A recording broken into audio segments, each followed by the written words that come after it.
Hello everyone and welcome back to our newest instalment in our war series. With World War II and modern war related films always taking the limelight, World War I has been left relatively untouched in the world of cinema, so we wanted to take this chance to take a look at some of the movies that portray this important part of history. Subsequently, we're also working on our own World War I film, so what better time to take a look at some of the greatest films revolving around the Great War.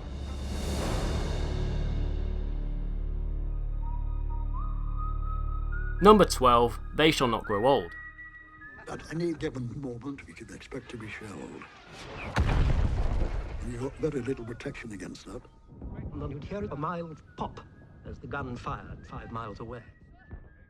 Whilst we tend to focus more on narrative-based films in our videos and don't typically include documentaries, we had to make an exception in this video, solely to include Peter Jackson's incredible and vibrant film. As Jackson put so well, the people who experienced a Great War did not live in a silent black and white world, and using whatever available footage they could get their hands on, Jackson's team converted the images to striking colour and recorded masses of Foley sound to capture the insanity on the battlefield, shining a light on the horrors of this particular war. I can't remember anything more nerve-wracking than the continuous shelling without stop day and night. Well, we were always told that you never heard the shell that hit you. Number 11, King and Country.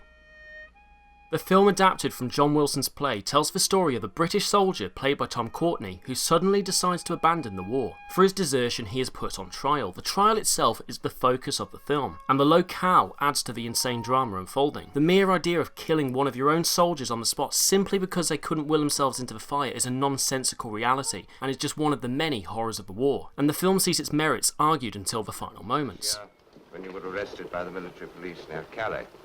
Guilty or not guilty? Not guilty, sir. Speak up. Not guilty, sir. Number 10, A Very Long Engagement. Ah, il est pas français. Bon, on va annuler son extrait de naissance.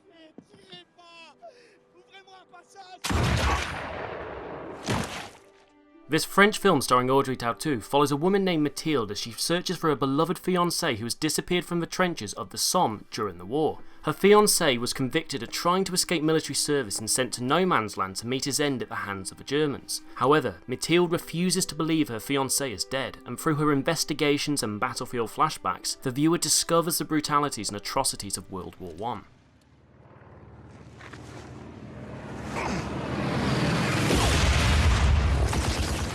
Number 9, The African Queen.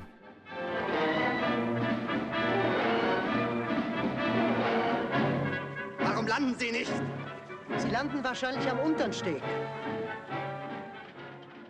Humphrey Bogart plays Charlie Allnut, the captain of a steamship called the African Queen, tasked with delivering mail and supplies in German East Africa as the war gets underway. Katharine Hepburn plays Rose, a British missionary who must leave her village after being placed at risk of being killed by the Germans in the region. Her only ticket out is on Allnut's boat. The African Queen reveals a different side of World War I, highlighting the colourful characters of the conflict and dipping into genres uncommon to the war picture.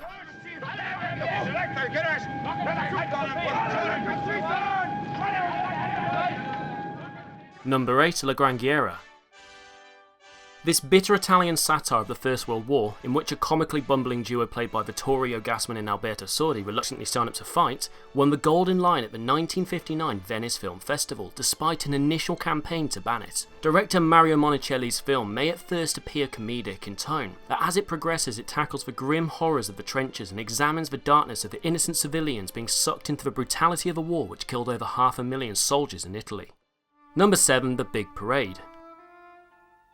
King Vidor brought World War I back home to America on a typically epic scale. In a similar manner to what The Deer Hunter did 50 years later, Vidor's interest lay in showing war's grievous impact back home. However, he did throw in some thunderous battles too, to show what doughboys had to face on the front. Vidor's Silent Spectacular was one of the highest grossing films of its time, and earned plaudits from veterans for its realistic depiction of battle.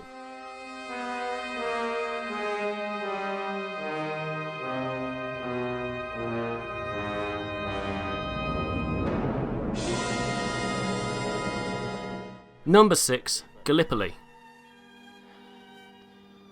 Come on, deeper. Come on, deeper, deeper. From here, boy, here. That's it. Whilst the film did receive some criticism for its historical inaccuracies and anti-British bias, Peter Weir's Gallipoli is a World War I classic to be revered. Starring Mark Lee and Mel Gibson, Gallipoli depicts two young Australians on their way to the disastrous campaign, with the final scenes depicting the slaughter of the Battle of the Neck in 1915 resulting in truly unforgettable cinema. Australia lost 8,500 men in the bloody Gallipoli campaign against the Ottoman Turks. It's a devastating portrayal of lost innocence with some truly gruelling and painful battle scenes. I want you all to remember who you are. You're the 10th Light Horse. Men from Western Australia.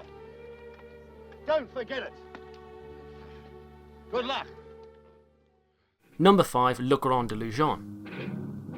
Le Grand Illusion may not be Jean Renoir's masterpiece, but it's certainly one of the most beautifully crafted anti-war films in existence. By uniting soldiers from warring nations in a prisoner of war camp, Renoir highlighted the futility of the war, and who better to tell this tale than Renoir himself, who was a pilot in the First World War. Le Grand Illusion was the first ever non-American film to receive a Best Picture nomination at the Academy Awards. Station d'évasion, les sentinelles en ordre de tirer sur tout officier surpris en dehors des limites. Number 4. All Quiet on the Western Front.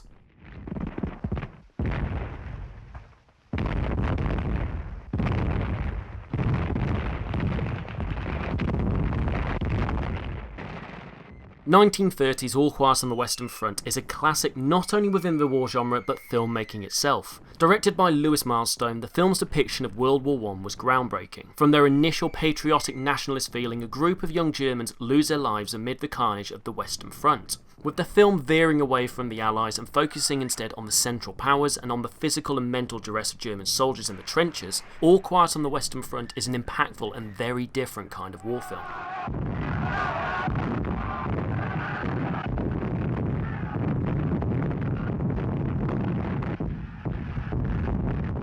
Number 3. 1917.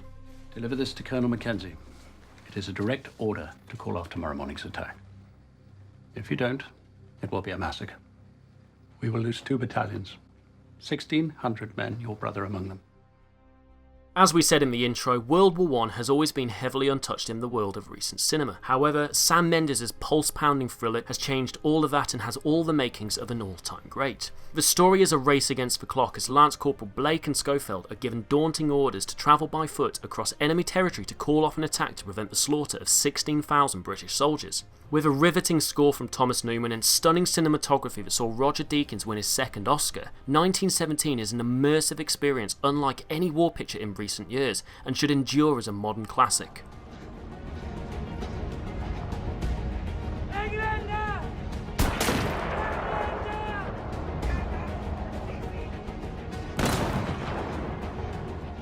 Number 2. Paths to Glory.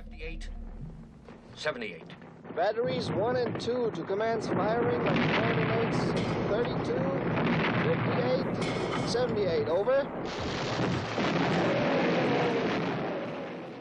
1957's Paths to Glory is one of the all-time classic anti-war movies. Stanley Kubrick directed the adaptation of Humphrey Cobb's novel, with Kirk Douglas starring as Colonel Dax. Dax is forced to defend his men not against the enemy but their own troops when his superiors demand summary punishment after they fail an impossible mission. Paths to Glory examines war differently, looking at cowardice, betrayal and the disregard for ordinary soldiers by their commanders. Whilst the film is often quite restrained, when Kubrick lets loose it's all the more enthralling, with an iconic tracking shot from No Man's Land that's particularly unforgettable.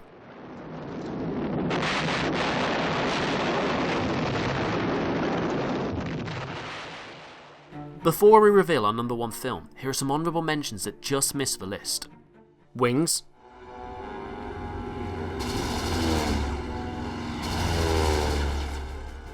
Sergeant York, Can you tell me where the 328th be? It's up that way someplace. Where'd you pick up all this bunch? Johnny Got His Gun, Priest, aren't you? He's the product of your profession, not mine. Warhorse,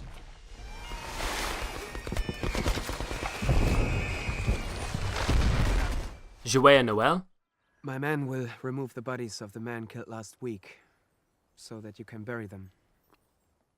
Le Croix de Bois,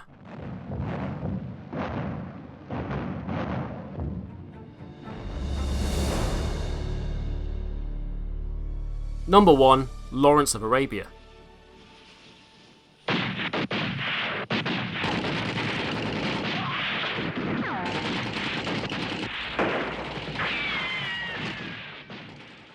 Peter O'Toole plays the legendary T.E. Lawrence, sent to assess and advise Arabian forces in their campaign against the German and Turkish opposition. Instead, Lawrence turned himself into a World War I legend and turned the Arabian forces into a major threat against their opponents. David Lean's depiction of Lawrence's experiences won 7 Academy Awards in 1963, including Best Picture and Best Director, and the film still remains a widescreen epic unlike anything else in cinema.